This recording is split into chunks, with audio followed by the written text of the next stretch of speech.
अस्सलाम वालेकुम। तो आज के व्लॉग के रूटीन कुछ इस तरह हैं कि सुबह उठते ही मुझे इसके पहले नैपी वगैरह चेंज करनी, जो डेली रूटीन होती है मदर की, और इसके ड्रेसअप चेंज करनी। इसके मैंने आउटफिट निकाल दिया था क्योंकि बारिश हो रही थी पीछे रात में, तो मैंने कहा था कि मैं इसको फुल स्लीव पहना देती हूँ कि कहीं ठंड ना लग जाए। आगे ही इसको मतलब मैं डॉक्टर के 2 चक्कर लगा चुकी हूँ इस मौसम में, तो मेरा ये इरादा था कि अब मैं इसको फुल स्लीव पहना देती हूँ, ये बीमार ना हो जाए। तो बस फिर मैंने इसके ड्रेसअप वगैरह चेंज कर रही थी।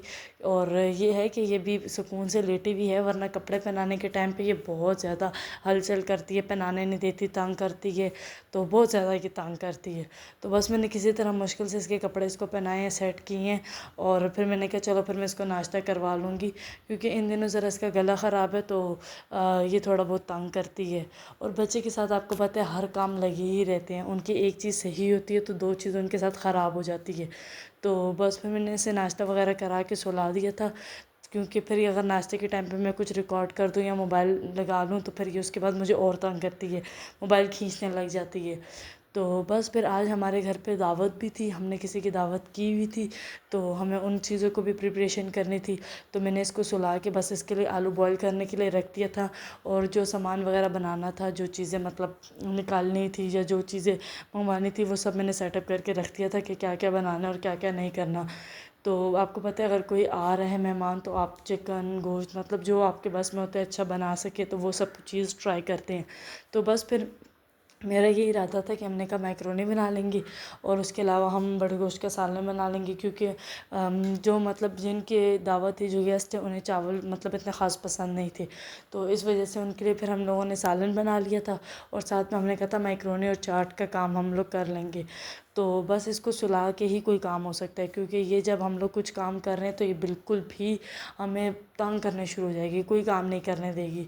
तो बस मैंने सब्ज़ी वगैरह सेट की, मैंने कहा एक तरफ काट लेंगे, फिर हम प्रॉपर जिस हिसाब से डालनी होगी उस हिसाब से कर लेंगे, क्योंकि बारी बारी कौन एक चीज़ को 10 दफ़ा लेके बैठ के काटे। तो बस ये फिर अपना खेल रही थी, ये उठ चुकी थी और ये काम करने में तंग कर रही थी। इसकी कज़न आई हुई तो मेरे लिए आसानी ये थी कि ये उसके साथ खेल रही थी, टाइम स्पेंड कर रही थी, ये उसको खिला रही थी चीज़ें। तो मेरा ये था कि फिर मैं इन काम में लगी हुई, बस फिर ये खाना वगैरह खा रही थी। और ये इसको मैंने आलू पहले इसका उबाल कर मतलब बॉईल करने के लिए रख दिया था, मुझे पता है ये उठेगी तो कुछ मांगेगी खाने के लिए। और आपको पता है बच्चे कितना तंग करते हैं, उठते ही दोबारा फीड नहीं करवा सकते आप उनके लिए, कुछ फ्रूट या कुछ स्नैक्स वगैरह जो है वो आपको पहले ही प्रिपेयर करना पड़ता है सारा कुछ। बस फिर ये साथ साथ चीज़ खा रही थी, मतलब आलू वगैरह खा रही थी, और मैं साथ साथ अपनी सब्ज़ी वगैरह जो भी काम काटने वगैरह के हैं वो सब कर रहे थे। एक साइड पर हमने कुकर रख दिया था कि हम लोग गोश्त वाला काम कर लेंगे, एक साइड पर मैंने माइक्रोनी का सामान रख दिया था कि दोनों चीज़ें जो हैं वो साथ साथ ही बन जाएगी, क्योंकि अक्सर टाइम में आपको पता है एंड टाइम पे ये चीज़ है कि वो चीज़ लेट हो जाती है। तो ये अपनी कज़नों के साथ खेल रही थी, और बार बार इसकी कज़न मुझे ये कह रही थी कि आनी इसको देखेंगे तंग कर रही है, ये हमें खेलने नहीं दे रही है, एक चीज़ खींच के मुँह में डाल रही है, दूसरी चीज़ मुँह में डाल रही है। तो बस मैंने वो चीज़ रिकॉर्ड नहीं की कि हमने मतलब किस तरह प्लेटिंग की, क्या चीज़ हमने डेकोर की, या क्या चीज़ थी, या कौन आया, या वो सब चीज़ें, क्योंकि हर चीज़ की अपनी प्राइवेसी होती है। जस्ट मेरा व्लॉग कंटेंट यही है कि मेरी बेबी की मतलब सर्कलिंग में क्या चीज़ है, या मैं क्या काम कर रही हूँ, या फिर उसकी क्या रूटीन है, उसका क्या काम है, वो कहाँ जा रही है या वो क्या कर रही है, उसके क्या हैप्पीनेस मोमेंट है या सैड मोमेंट है, वो चीज़। बाकी किसी चीज़ से या बाकी किसी रिलेटिव से मेरा कोई वो नहीं है कि मैं उन चीज़ को रिकॉर्ड करूँ या उन चीज़ को लूँ सब चीज़ों में।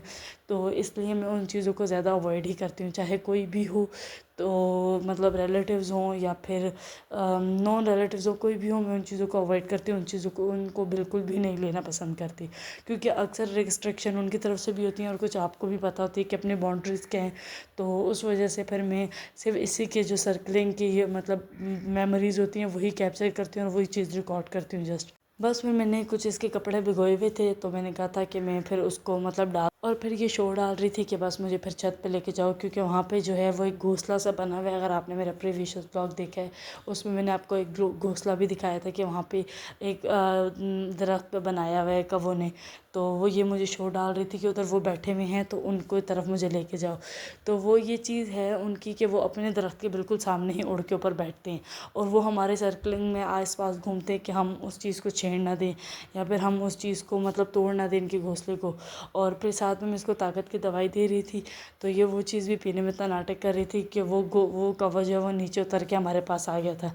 इसने शोर डालने शुरू कर दिया कि ये इधर आ गया। तो मैं वही चीज़ कह रही थी कि ये मतलब बिल्कुल अपने कभी इस घर से जिधर इन चीज़ों का परिंदों का घर होता है मोस्टली वो आपको उन चीज़ों पे जाने के लिए वो आपको रोक टोकते हैं, मतलब वो शोर डालने शुरू हो जाते हैं। जिस तरफ आप जाती हैं तो ये वो उस तरफ आने शुरू हो जाते हैं कि आप उनका वो घोंसला तोड़ ना दें, ख़राब ना कर दें, क्योंकि वही बात है, उनकी भी मेहनत की बनाई हुई चीज़ है। अगर आपका घर कोई तोड़े या उसमें कोई घुसे तो आप तो उस चीज़ को रोकोगे ही।